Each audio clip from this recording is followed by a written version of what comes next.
The morning sun cast long shadows across the dusty streets of Clearwater Springs as Evangeline May clutched her newborn daughter closer to her chest. The baby's cries echoed through the cramped boarding house room where she had given birth just hours earlier. Blood still stained the threadbare sheets, and Evangeline's face was pale as winter snow. Her trembling hands touched the infant's soft cheek. The child had her father's dark hair and Evangeline's green eyes, though they were still adjusting to the harsh light of the world. This beautiful creature should have been a blessing, but instead, she represented everything that had gone wrong in Evangeline's short life. At 19, Evangeline had already endured more heartbreak than most women twice her age. The father of her child, a smooth-talking gambler named Theodore Whitmore, had disappeared the moment he learned of her condition. He had promised her marriage, a home, and a future filled with love. Instead, he left her with nothing but debt and shame in a town that showed no mercy to unwed mothers.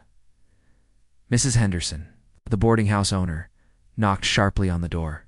Her voice carried the cold edge of a woman who had seen too much of life's cruelty. She entered without waiting for permission, her eyes immediately falling on the small bundle in Evangeline's arms. The older woman's expression softened slightly at the sight of the baby, but her businesslike demeanor quickly returned. She had bills to pay and a reputation to maintain. Evangeline owed 3 months of rent, and Mrs. Henderson could no longer afford to be charitable. The town doctor, a kind but weary man named Dr. Samuel Morrison, had delivered the baby without payment. He understood Evangeline's desperate situation, having seen too many young women face similar circumstances. His weathered hands had guided the child safely into the world. But even his compassion could only extend so far. Word spread quickly through Clearwater Springs about Evangeline's situation. The townspeople whispered behind closed doors, their voices filled with judgment and barely concealed curiosity. Some showed pity, others displayed outright disdain. In a community where reputation meant everything, an unmarried mother with no prospects was considered a burden on society. Sheriff William Crane, a man in his 40s with graying temples and kind eyes, had known Evangeline since she was a child. He remembered her as a bright-spirited girl who helped her late mother with seamstress work. Her parents had died in a fever epidemic 3 years prior, leaving her alone and vulnerable to men like Theodore Whitmore, the sheriff's wife. Martha had suggested they take in both mother and child, but their own resources were stretched thin with 5 children of their own. Still, Sheriff Crane felt a responsibility to help somehow, though he struggled to find a solution that wouldn't further damage Evangeline's already tarnished reputation. As the day wore on, Evangeline's condition worsened. The birth had been difficult, and she had lost considerable blood. Dr. Morrison examined her privately, his face grave with concern. Without proper rest, nutrition, and care, she might not survive the week.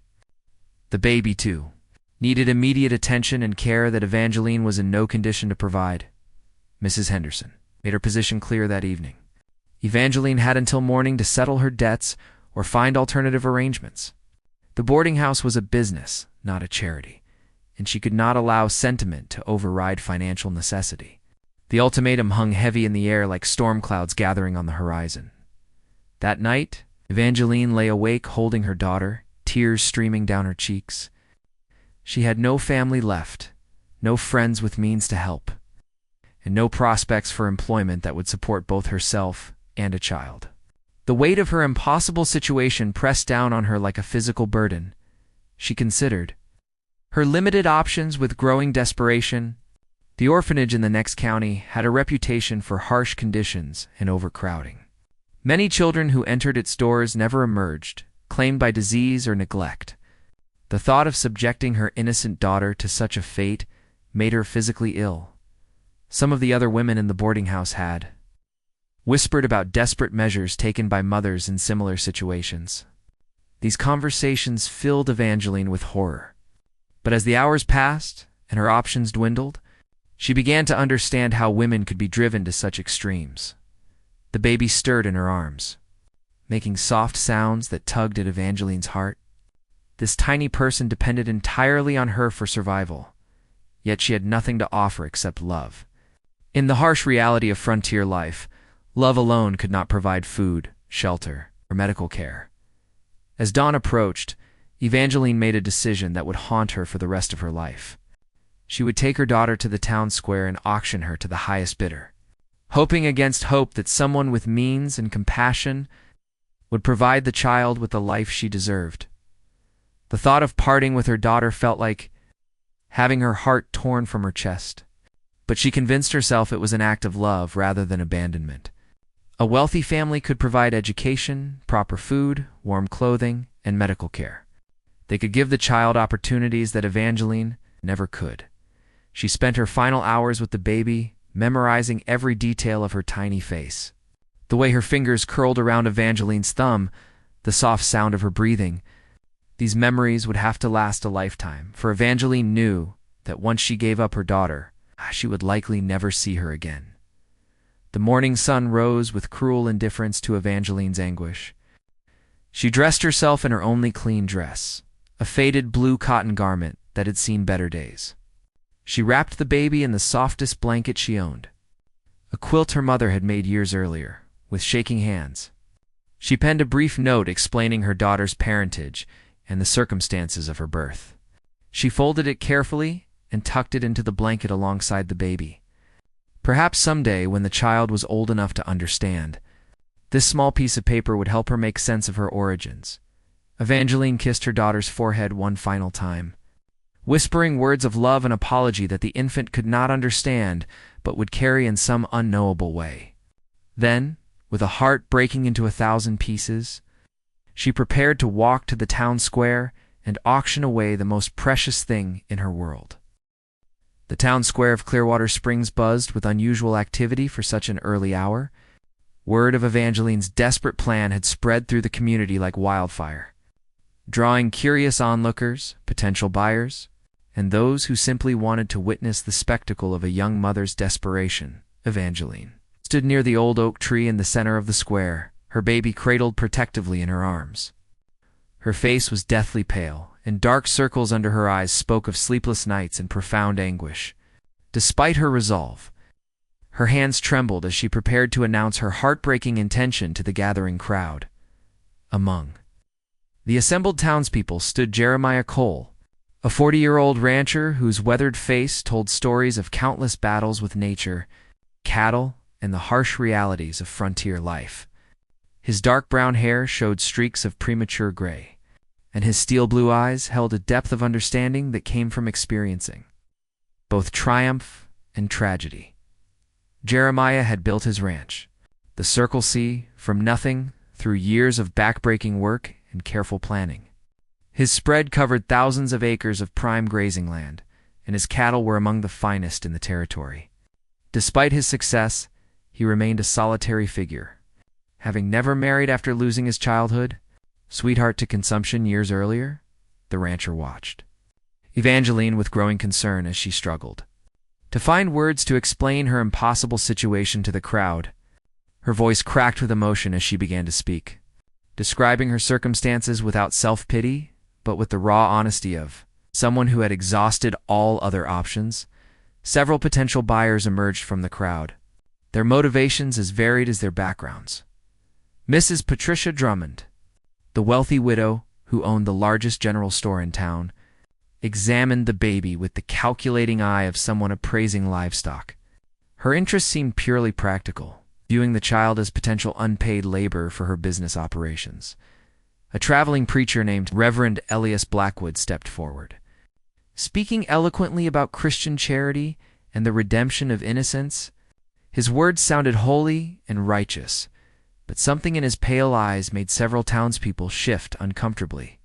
There were whispered rumors about his treatment of the orphaned, children who sometimes traveled with his ministry. Tom Bradley, a local farmer struggling with his own financial difficulties, saw an opportunity to acquire cheap labor for his failing homestead. His wife had died the previous winter, leaving him to manage both farm work and the care of his 3 young sons. The baby girl could eventually help with household duties and childcare. As the bidding began, Evangeline felt physically ill. The casual way these people discussed the monetary value of her daughter made her question whether she was making a terrible mistake. The amounts being offered seemed pitifully small for something as precious as a human life.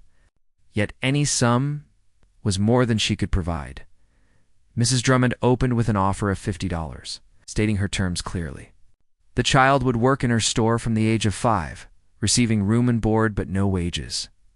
Education would be limited to basic reading and arithmetic necessary for business transactions. The arrangement would continue until the girl reached 18, at which point she would be free to make her own way in the world. Reverend Blackwood countered with $60. Promising to raise the child in the fear and love of the Lord, he spoke of traveling ministries and the character building benefits of a life dedicated to spreading the gospel throughout the frontier territories. His offer included religious education and training in domestic skills that would make the girl a suitable wife for a God-fearing man. Tom Bradley's bid of $75 was accompanied by a more detailed explanation of his expectations. The child would help raise his sons, learn farming and household management, and eventually inherit a portion of his land if she proved herself worthy through years of faithful service. Throughout this degrading auction, Jeremiah remained silent, his jaw clenched tight with barely controlled anger. The entire proceeding offended his sense of human dignity and justice. He had witnessed many harsh realities of frontier life, but watching a desperate mother forced to sell her child to survive struck him as fundamentally wrong. The rancher studied Evangeline carefully, seeing past her current desperate circumstances to the strong, intelligent woman underneath. Her obvious love for her child and the courage required to make such a heartbreaking sacrifice spoke to a strength of character that had commanded his respect. He recognized in her the same fierce determination that had driven him to build his ranch against overwhelming odds. As the bidding continued to climb, reaching $100, Jeremiah made his decision. He stepped forward from the crowd, his commanding presence causing conversations to halt mid-sentence. When he spoke, his deep voice carried the authority of a man accustomed to making important decisions and accepting their consequences. His offer of $500 stunned the crowd into complete silence. The amount represented more money than most townspeople saw in several years. It was a sum that could provide Evangeline with a genuine fresh start, perhaps even passage to a larger city where she could rebuild her life without the burden of her current reputation. But Jeremiah's proposal went beyond merely purchasing the child. He offered to hire Evangeline as his housekeeper and the baby's nurse, allowing mother and daughter to remain together while providing them both with security and respectability. His ranch house was large enough to accommodate them comfortably, and he needed reliable help to maintain his expanding operation. The crowd erupted in surprised murmurs and heated discussions. Such an arrangement was highly unconventional, and many questioned Jeremiah's true motivations. Some whispered that he sought a mistress rather than a housekeeper, while others suggested he had lost his mind to make such an extravagant offer for an illegitimate child and her disgraced mother. Evangeline stared at Jeremiah in disbelief. Unable to process that someone would show such unexpected kindness to strangers, the offer seemed too good to be true.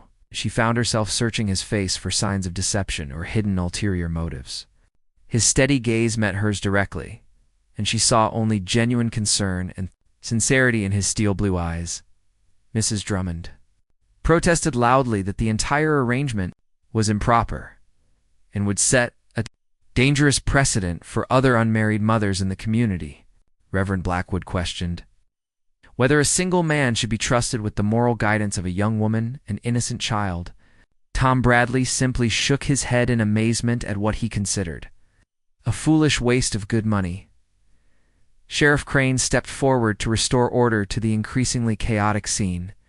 As the legal authority in the community, he needed to ensure that any agreement reached would be properly documented and legally binding.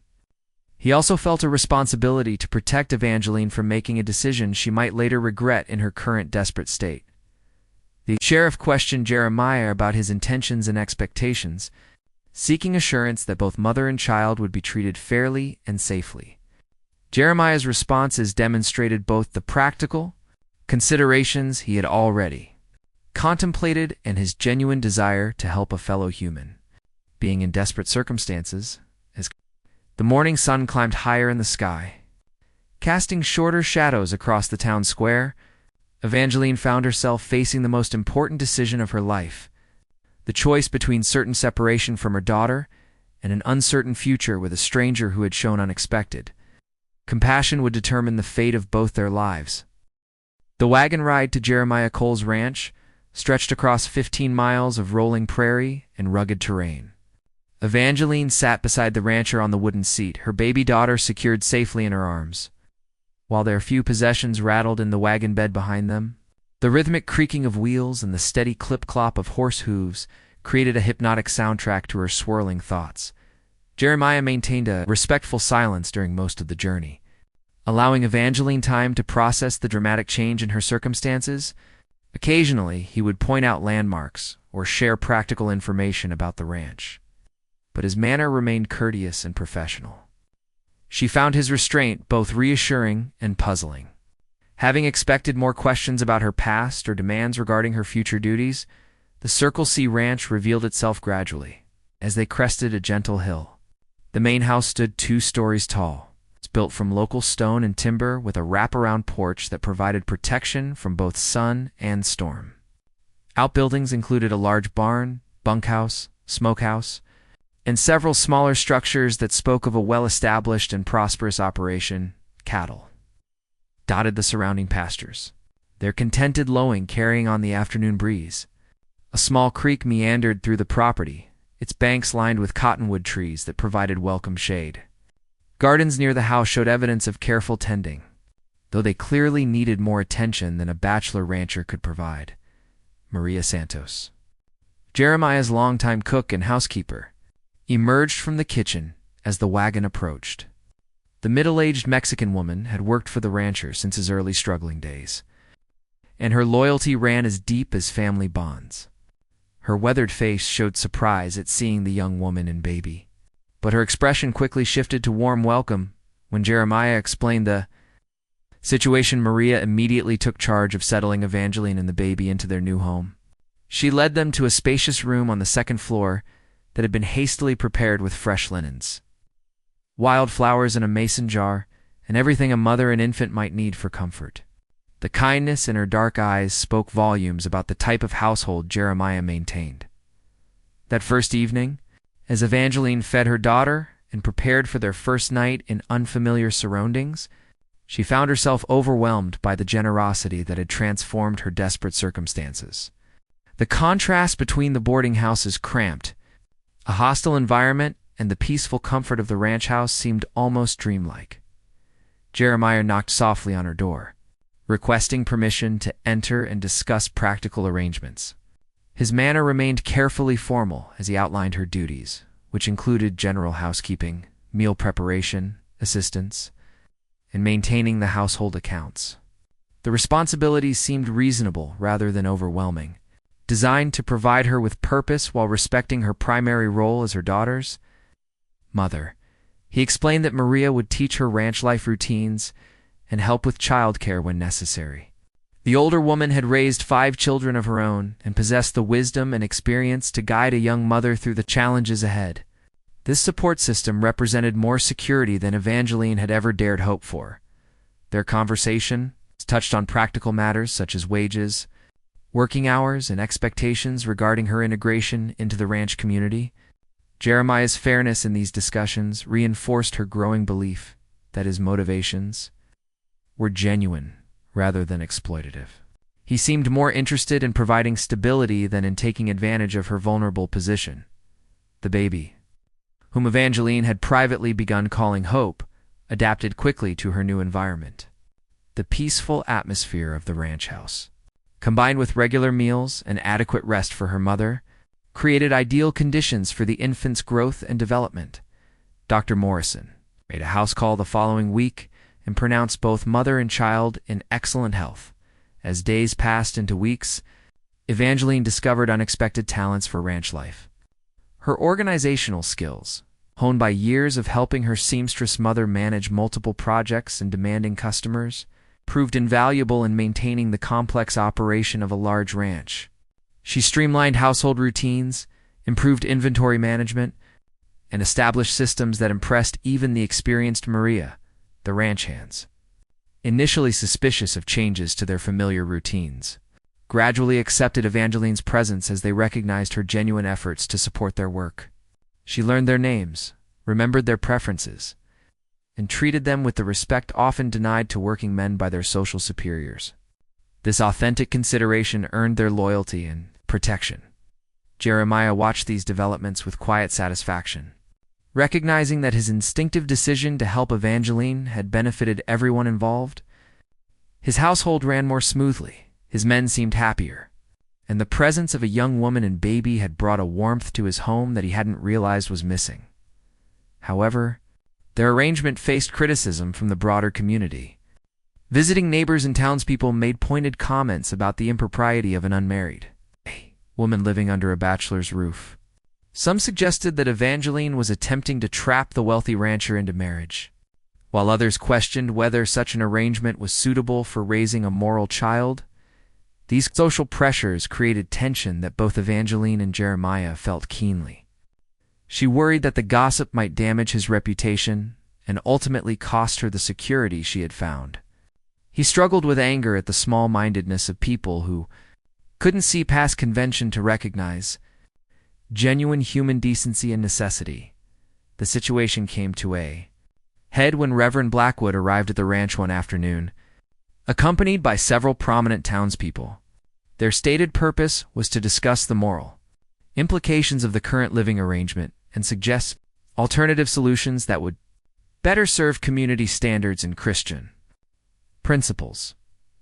Evangeline listened from the kitchen as heated voices debated her fate and her daughter's future. The visitors argued that proper Christian families should raise the child, while Evangeline should seek employment in a capacity that wouldn't compromise anyone's reputation. They painted their interference as concern for moral welfare rather than acknowledging their true motivations of disapproval and control. Jeremiah's response revealed the depth of his character and the strength of his convictions. He refused to be swayed by social pressure or threats to his standing in the community. His defense of Evangeline and her right to remain with her daughter demonstrated a moral courage that transcended conventional thinking. The confrontation ended with the visitors departing in frustrated disappointment, but their threats of social ostracism hung heavy in the air. Both Evangeline and Jeremiah understood that their peaceful arrangement might not survive sustained community pressure, especially if it began affecting his business relationships and ranch operations. That evening, as they sat on the porch watching the sunset paint the sky in brilliant shades of orange and purple, they discussed their situation with unprecedented honesty. The conversation marked a turning point in their relationship, moving beyond the formal employer-employee dynamic toward something deeper and more complex. Evangeline offered to leave rather than cause problems for the man who had shown her such unexpected kindness. Jeremiah's immediate and firm rejection of this suggestion revealed feelings that surprised them both. Their mutual respect had grown into something neither had anticipated when they made their practical arrangement in the town square. 3 months had passed since Evangeline and her daughter arrived at the Circle C Ranch, and the rhythm of their daily lives had settled into comfortable patterns. Little Hope thrived in the peaceful environment, growing stronger and more alert with each passing day. Her bright green eyes now followed movements around the room, and her occasional smiles brought joy to everyone in the household. Evangeline had proven herself far more valuable than either she or Jeremiah had initially anticipated. Her natural intelligence and quick learning ability enabled her to master not only household management, but also the complex bookkeeping required for ranch operations. She discovered an aptitude for numbers, an organization that transformed the chaotic paperwork that had previously consumed hours of Jeremiah's valuable time. The ranch hands had long since accepted her presence, and now actively sought her opinions on matters ranging from supply orders to scheduling rotations. Her suggestions often proved both practical and cost-effective, earning their respect through demonstrated competence rather than mere politeness. Even Buck Martinez, the grizzled foreman who had initially been most skeptical of the arrangement, now defended her contributions to anyone who questioned them. However, the social pressure from Clearwater Springs continued to mount. Several prominent families had begun excluding Jeremiah from business and social gatherings, citing their disapproval of his living arrangement. While he maintained his outward indifference to such slights, Evangeline noticed the strain these rejections placed on him and worried about the long-term consequences for his business, relationships. The situation escalated when Mrs. Patricia Drummond organized a delegation of concerned Christian women to address what they termed a growing moral crisis in their community. These self-appointed guardians of virtue believed that Jeremiah's tolerance of Evangeline's presence was setting a dangerous precedent that might encourage other young women to engage in improper behavior. Expecting similar rescue from prosperous men, their campaign gained momentum when Theodore Whitmore unexpectedly returned to Clearwater Springs. The gambler who had abandoned Evangeline during her pregnancy arrived with elegant clothes, expensive jewelry, and stories of successful ventures in San Francisco. His charm and apparent prosperity quickly won over many of the same people who had previously condemned his behavior. Theodore's return complicated everything. He claimed to have searched extensively for Evangeline, expressing remorse for his earlier departure and declaring his intention to marry her and accept his daughter. His public displays of repentance and reformed character impressed townspeople who were eager to believe in redemption stories.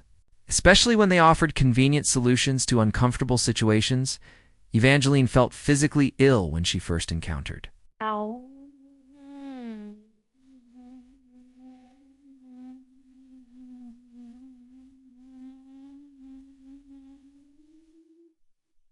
Theodore in town during a supply run. His familiar smile and smooth words triggered memories of pain and abandonment that she had worked hard to overcome. His insistence that they belonged together and his demands to see his daughter created a turmoil that threatened the peace she had found at the ranch. Jeremiah's reaction to Theodore's presence revealed the depth of feelings he had been carefully concealing. His usual calm demeanor cracked when he learned that the gambler was pressuring Evangeline to leave the ranch and accept his belated marriage proposal. The rancher's protective instincts toward both mother and child had evolved into something far more personal and intense. The confrontation between the two men occurred on a busy Saturday afternoon in front of the general store. Theodore, emboldened by his apparent social rehabilitation and the support of townspeople who viewed him as Evangeline's legitimate salvation, demanded that Jeremiah stop interfering with his family. His accusations that the rancher was taking advantage of a vulnerable woman struck at Jeremiah's deepest fears about his own motivations. Jeremiah's response demonstrated both remarkable restraint and absolute determination. Rather than engaging in a public brawl that would have satisfied the entertainment-seeking crowd, he simply stated that Evangeline was free to make her own choices and would have his support whatever she decided. His refusal to claim ownership or control over her decision impressed even some of his critics. That evening, Evangeline faced the most difficult decision since the day she had contemplated auctioning her daughter. Theodore offered marriage, legitimacy for hope, and social acceptance within the community. His proposal would solve the immediate problems caused by her unconventional living arrangement and provide her daughter with a legal father's name and inheritance rights. Yet the months at the Circle C had shown her what life could be like with a man of genuine character and integrity. Jeremiah's consistent kindness, his respect for her intelligence and capabilities, and his obvious affection for Hope had created a foundation of trust and mutual regard that she had never experienced before. The contrast with Theodore's selfish charm and unreliable nature could not have been more stark. Hope's needs remained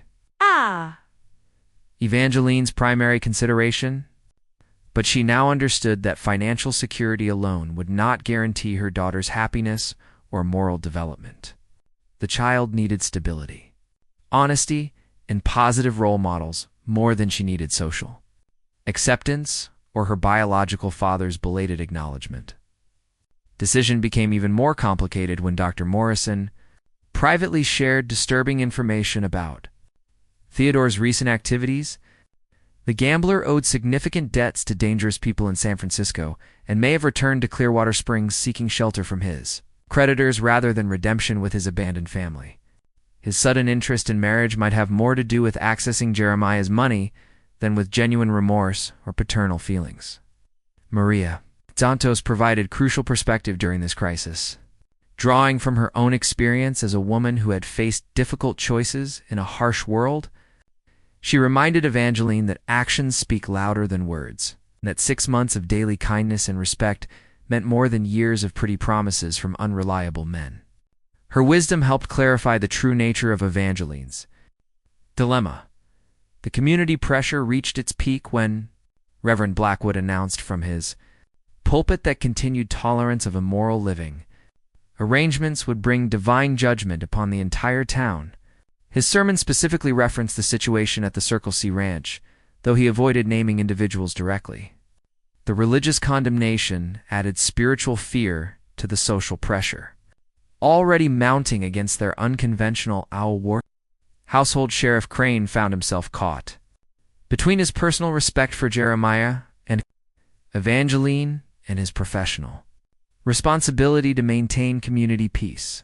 The growing tension threatened to divide the town along moral and practical lines, with some supporting individual freedom and others demanding conformity to traditional standards. His attempts at diplomatic solutions pleased neither side and left him feeling frustrated and ineffective. The crisis reached its climax when Theodore, growing desperate as his creditors tracked him to Clearwater Springs, attempted to claim hope directly from the ranch. His brazen arrival with legal papers of questionable authenticity demanding custody of his daughter forced everyone to confront the reality that half measures and compromises would no longer suffice. Evangeline realized that her time for careful deliberation had ended. She would need to choose between the security of Theodore's legal claims and social acceptance, or the uncertain but genuine affection she had found with Jeremiah. Her decision would determine not only her own future, but also the fate of her daughter and the man who had risked his reputation to save them. Both, the choice she made would require courage to face, community judgment, and strength to build a life on love rather than convenience. As she held hope close and watched the sun set over the peaceful ranch that had become their sanctuary, Evangeline prepared to fight for the happiness that had seemed impossible just months earlier. The confrontation at the Circle C Ranch began before dawn when Theodore Whitmore arrived with 2 hired men and a document claiming legal paternity of Hope. His aggressive approach startled the household awake and immediately put everyone on edge. The papers, though impressive-looking, bore suspicious signatures and questionable notary seals that raised doubts about their authenticity. Jeremiah met them at the front door, his Winchester rifle held casually but meaningfully across his chest. His calm demeanor masked the fury he felt at Theodore's presumptuous invasion of his property and threatening behavior toward the women under his protection. The rancher's reputation for both fairness and firmness had been earned through years of dealing with cattle thieves, claim jumpers, and other frontier troublemakers. Evangeline emerged from the house carrying Hope, her face pale but determined. The sight of Theodore's hired muscle and his pompous demands strengthened her resolve rather than intimidating her into submission. She had spent sleepless nights preparing for this moment, knowing that her abusive past with this man made any future together impossible, regardless of social pressure or legal technicalities. Theodore's renewed charm offensive fell flat in the harsh light of his current behavior. His smooth words about family unity and Christian forgiveness rang hollow when delivered by armed men on someone else's property before sunrise. The contrast between his public persona in town and his private bullying tactics revealed the true character that Evangeline remembered all too well. The hired men seemed uncomfortable with their assignment, as they realized they were dealing with a respected rancher and a woman holding an infant, rather than the easy intimidation job they had expected. And Buck Martinez and several other ranch hands materialized from the bunkhouse, their presence shifting the numerical advantage away from Theodore's small gang. The situation balanced precariously between negotiation and violence. Sheriff Crane arrived within the hour, Having been alerted by a neighbor who had witnessed the unusual early morning activity, his investigation of Theodore's legal documents revealed them to be forgeries, likely purchased from a corrupt clerk in San Francisco for the specific purpose of this custody claim. The sheriff's discovery invalidated Theodore's entire legal position and exposed him to criminal charges for fraud and attempted kidnapping. The revelation of Theodore's deception shattered any remaining community support for his cause, even his. Most vocal supporters among the townspeople were forced to acknowledge that forged documents and armed intimidation represented criminal behavior rather than legitimate paternal rights. The moral high ground he had claimed through his supposed redemption story crumbled completely. Dr. Morrison, who had been summoned to ensure Hope's safety during the confrontation, provided additional damaging testimony about Theodore's character. The physician revealed that the gambler had attempted to bribe him for false medical records and would support his custody claim. His corruption attempt further demonstrated Theodore's willingness to use any means necessary to achieve his goals. Theodore's desperate situation became fully apparent when his creditors from San Francisco arrived in Clearwater Springs that same afternoon. These hard men made it clear that the gambler owed substantial sums to people who used violence to collect debts.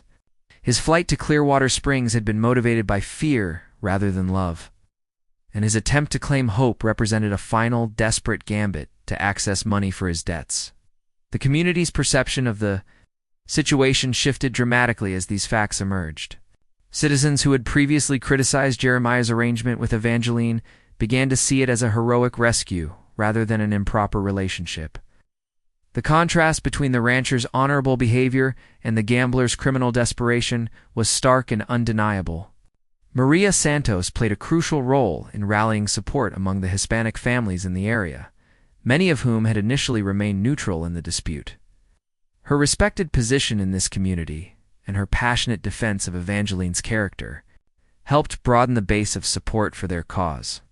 The solidarity of working families provided a powerful counterweight to the disapproval of the town's more pretentious elements.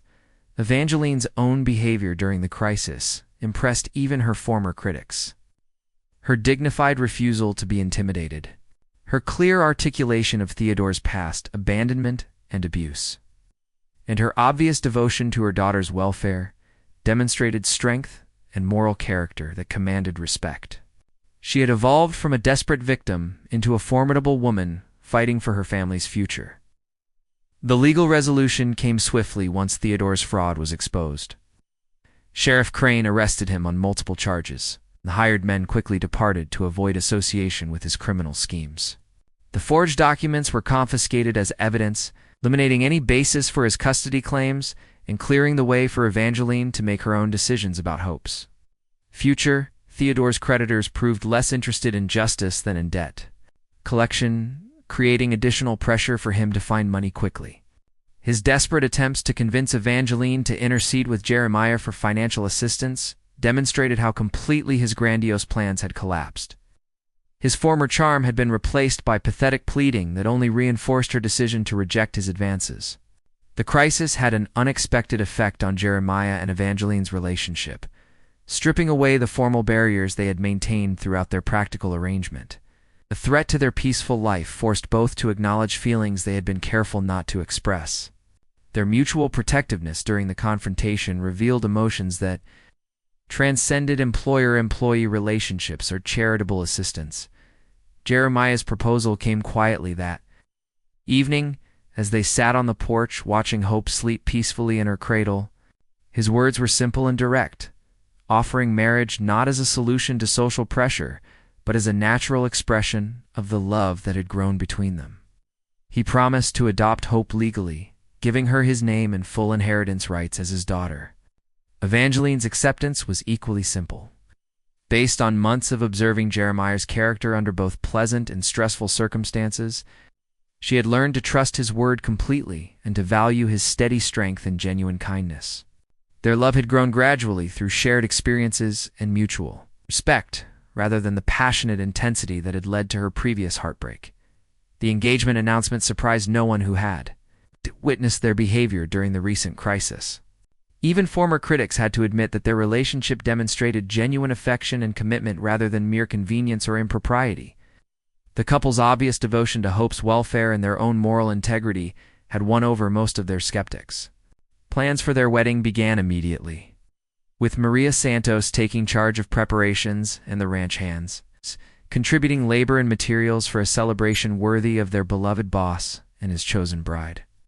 The wedding of Jeremiah Cole and Evangeline May took place on a crisp October morning. 6 months after that fateful day in the town square, when desperation had nearly torn a family apart, the ceremony was held at the Circle C Ranch rather than in town, partly due to lingering social tensions, but mostly because the couple preferred the meaningful setting where their beloved grown and flourished. Dr. Morrison, who had delivered hope and witnessed the family's entire journey, performed the ceremony under the spreading branches of the old oak tree near the ranch house. His words spoke not only of traditional marriage vows, but also of the courage required to build love from the foundation of mutual respect and shared hardship. The small gathering included ranch hands, neighboring families who had supported them, and Maria Santos, whose tears of joy reflected the happiness of everyone present. Hope, now 8 months old and thriving, served as an unconscious symbol of new beginnings as she gurgled contentedly in Maria's arms during the ceremony. The baby's bright eyes seemed to take in everything around her, as if she understood the significance of the moment that would secure her place in a loving family. Jeremiah's formal adoption of Hope had been completed the week before, legally making her Hope Cole and ensuring her inheritance rights were protected.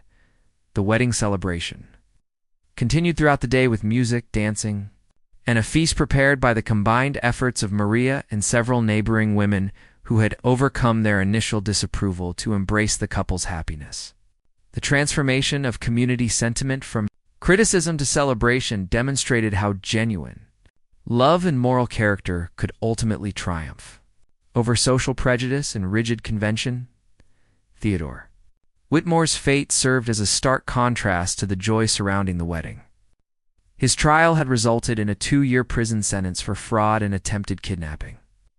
Though his creditors had been less forgiving than the legal system, word reached Clearwater Springs that he had been found beaten nearly to death in his jail cell, apparently the victim of hired enforcers who had tracked him down despite his incarceration. He survived, but was left permanently disabled, a broken man who would never again pose a threat to anyone. The wedding marked it. Not just the beginning of a marriage, but the culmination of personal transformations that had changed everyone involved. Evangeline had evolved from a desperate young woman facing impossible choices into a confident partner in both marriage and business. Her intelligence and organizational skills had proven invaluable to the ranch operation, and her suggestions for expansion and improvement had already begun generating additional income. Jeremiah had discovered that his solitary existence, while successful, had been incomplete without the warmth and purpose that family life provided.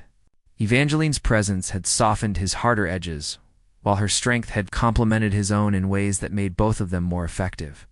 The bachelor rancher had become a devoted husband and father, roles that seemed to have been waiting for the right woman to unlock. Hope's development over the following months reflected the loving stability of her environment. She began walking at 10 months, taking her first steps between her parents' outstretched arms in the ranch house parlor.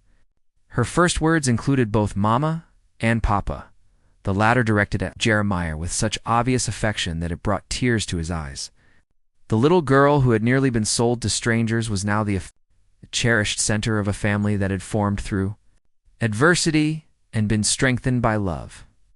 The Circle C Ranch prospered under the combined management of husband and wife, with Evangeline's business acumen complementing Jeremiah's practical knowledge and experience. They expanded into horse breeding, developed new water sources for irrigation, and established supply contracts that provided steady income beyond the uncertainties of cattle markets. Their success enabled them to employ more local workers and contribute significantly to the community's economic growth. Maria Santos remained with the family as Hope's beloved grandmother figure and household manager, her years of service now rewarded with the security of knowing she would always have a home and purpose. Her relationship with Evangeline had evolved into genuine friendship based on mutual respect and shared dedication to the family's welfare. The older woman's wisdom and experience proved invaluable. As Hope grew, and as Evangeline adapted to the complexities of ranch life, the social dynamics in Clearwater Springs gradually shifted to accommodate the Cole family's respected position in the community. Former critics found themselves seeking Jeremiah's business advice and Evangeline's assistance with charitable projects.